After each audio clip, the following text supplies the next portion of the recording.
बागेश्वर का इतिहास। पुरा कथाओं में भगवान शिव के बाघ रूप धारण करने वाले इस स्थान को व्याघ्रेश्वर तथा बागीश्वर से कालांतर में बागेश्वर के रूप में जाना जाता है। शिव पुराण के मानस खंड के अनुसार इस नगर को शिव के गण चंडीश ने शिवजी की इच्छा के अनुसार बसाया था। स्कंद पुराण के अंतर्गत बागेश्वर महात्म्य में सरयू के तट पर स्वयंभू शिव की इस शिव पुराण के मानस खंड के अनुसार इस नगर को शिव के गण चंडीश ने शिवजी की इच्छा के अनुसार बसाया था। स्कंद पुराण के अंतर्गत बागेश्वर महात्म्य में सरयू के तट पर स्वयंभू शिव की इस भूमि को उत्तर में सूर्य कुंड, दक्षिण में अग्निकुंड के मध्य नदी विसर्प जनित प्राकृतिक कुंड से सीमांकित कर पापनाशक तपस्थली तथा मोक्षदा तीर्थ के रूप में धार्मिक मान्यता प्राप्त है। ऐतिहासिक रूप से कत्यूरी राजवंश काल से 7वीं सदी से 11वीं सदी तक संबंधित भूदेव का शिलालेख इस मंदिर तथा बस्ती के अस्तित्व का प्राचीनतम गवाह है। ऐतिहासिक साक्ष्यों के अनुसार सन 1602 में राजा लक्ष्मी चंद ने बागनाथ के वर्तमान मुख्य मंदिर एवं मंदिर समूह का पुनर्निर्माण कर इसके वर्तमान रूप को अक्षुण्ण रखने में महत्वपूर्ण योगदान दिया। उन्होंने बागेश्वर से पिंडारी तक लगभग 45 मील 70 किमी लंबे अश्व मार्ग के निर्माण द्वारा दानपुर के सुदूर ग्राम्यांचल को पहुंच देने का प्रयास भी किया। स्वतंत्रता के 100 वर्ष पूर्व सन 1847 में इमडेन द्वारा बाह्य जगत को हिमालयी हिमनदों की जानकारी मिलने के बाद पिंडारी ग्लेशियर को अंतर्राष्ट्रीय पहचान मिली और बागेश्वर विदेशी पर्यटकों एवं पर्वतारोहियों का विश्राम स्थल भी बना। 20वीं सदी के प्रारंभ में बागेश्वर 8-10 घरों की एक छोटी सी बस्ती थी। सन 1860 के आसपास यह स्थान 200-300 दुकानों एवं घरों वाले एक कस्बे का रूप धारण कर चुका था।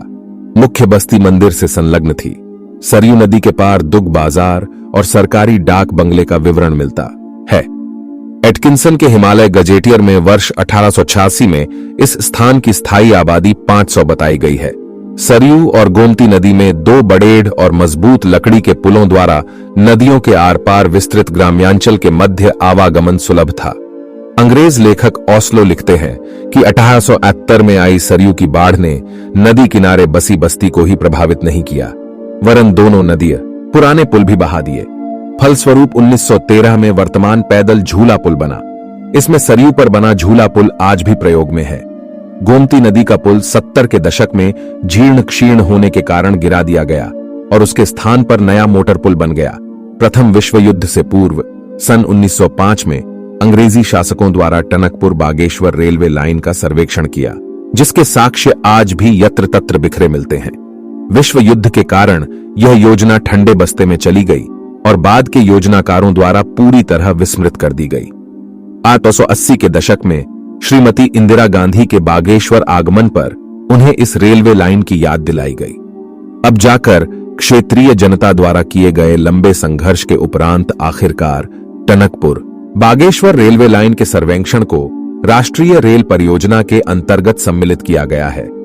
वर्ष 1921 के उत्तरायणी मेले के अवसर पर कुमाऊं केसरी बद्री दत्त पांडेय, हरगोविंद पंत, श्याम लाल साह, विक्टर मोहन जोशी, रामलाल साह, मोहन सिंह मेहता, ईश्वरी लाल साह आदि के नेतृत्व में सैकड़ों आंदोलनकारियों ने कुली बेगार के रजिस्टर बहाकर इस कलंकपूर्ण प्रथा को समाप्त करने की कसम इसी सरयू तट पर ली थी।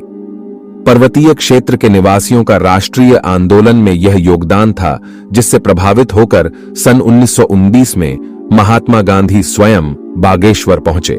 तभी विक्टर मोहन जोशी द्वारा उनके कर कमलों से स्वराज मंदिर का शिलान्यास भी करवाया गया।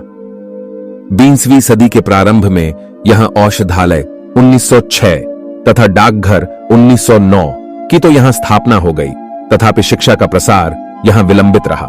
1920 में एक सरकारी स्कूल प्रारंभ हुआ, जो 1935 में जूनियर हाई स्कूल बना।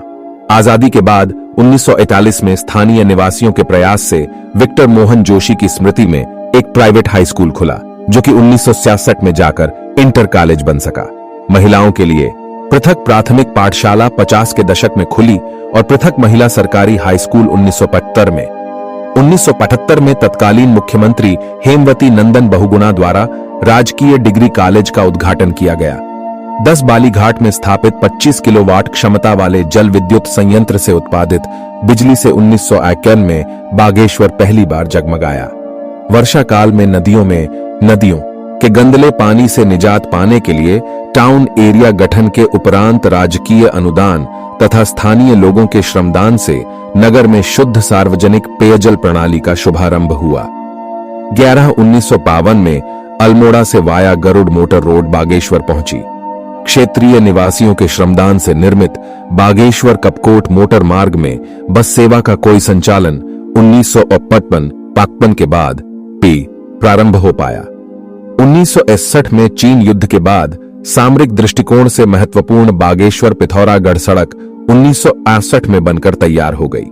70 के दशक में बागेश्वर से अल्मोड़ा के लिए वाया ताकुला एक वैकल्पिक रोड बनी तो 80 के दशक में बागेश्वर चैनरा दोफाड़ रोड पर आवागमन शुरू हुआ। तहसील मुख्यालय बनने के बाद तो आसपास गांवों के लिए अनेक मोटर निर्माण प्रारंभ हुआ। जनपद मुख्यालय बनने के उपरांत तो नगर के समीपवर्ती भागों में स्थापित कार्यालयों, न्यायालय आदि के लिए भी संपर्क मार्ग बनने लगे।